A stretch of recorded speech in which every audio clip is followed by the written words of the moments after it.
Hello, I'm Anthony Burke. And I'm Stefanie Fishel, and it is an honor to be able to talk to you today about our treaty proposal to eliminate the mining and burning of coal by 2030. Climate activists work at many levels, on local campaigns, pressuring regional and national governments, and global corporations.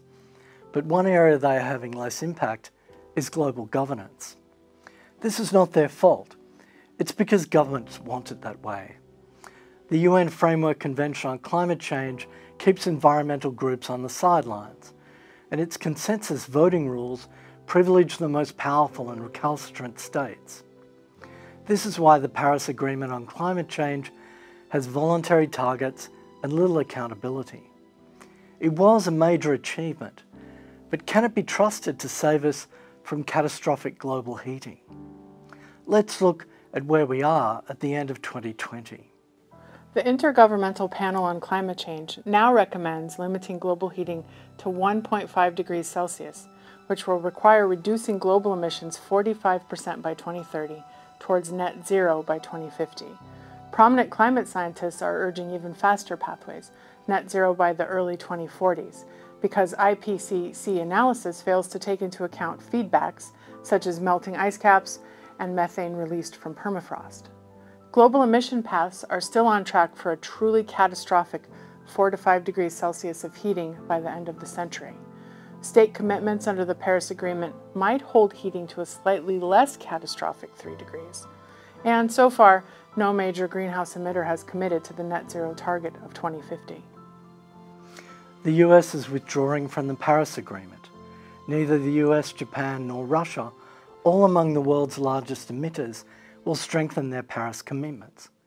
The European Commission has proposed that Europe raise its reductions from 40 to 55% by 2030, but this is not yet European Union policy. China is effectively aiming for net zero sometime in the 2070s. India's commitments track towards a 2-degree world, but there is no sign of it moving out of coal. In fact, when existing and planned investment in coal plants is combined, coal emissions will produce an extraordinary overshoot of the 1.5 degree guardrail, 317% of the Paris budget, and that's just one emission source. To break through this impasse, we are proposing a coal elimination treaty, via which the world states phase out coal mining and burning as one by 2030. It could eliminate 40% of global emissions, save millions of lives, and be an enormous leap in efforts to tackle climate change. We know the agreement does not address all the world's emission sources, but it would be simple and achievable to buy time to address more complex challenges of transport, agriculture, cement, and deforestation. We also know that climate justice is important, but it cannot be achieved through coal-led development and climate delay. Fossil fuel emissions kill hundreds of thousands in countries like China and India every year, from ambient air pollution that lodges in people's lungs and causes respiratory illness, heart disease, and cancer. And for the climate vulnerable states in Africa, the Caribbean, and the South Pacific, climate justice means climate action.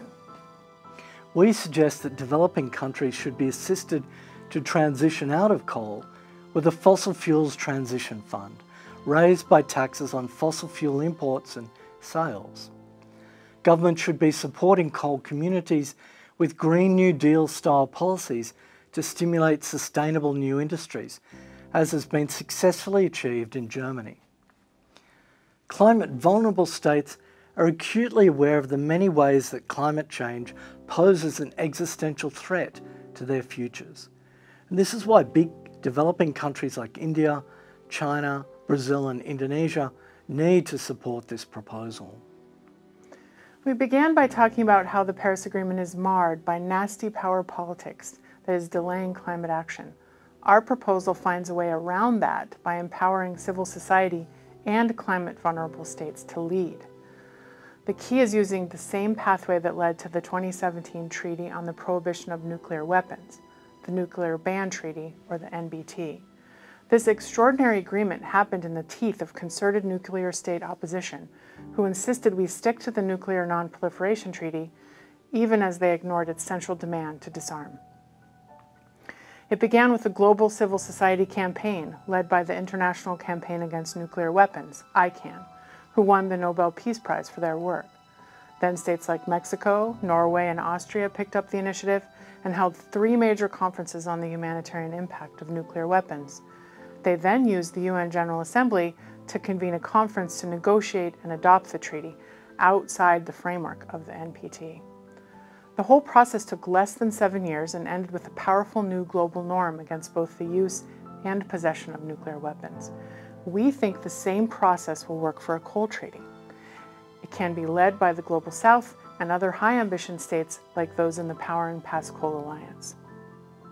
Urgency is key now.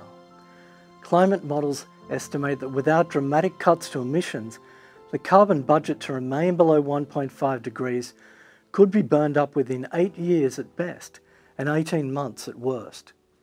Yet if concerted action begins now and global heating can be held below 1.5 degrees, up to 150 million lives could be saved this century. An enormous upheaval and destruction can be avoided.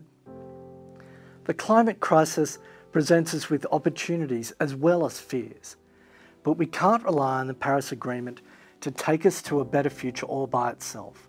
New ideas are needed, and civil society support will be essential. We are greatly honored by this invitation to present to this forum. Young climate activists are the future of our planet.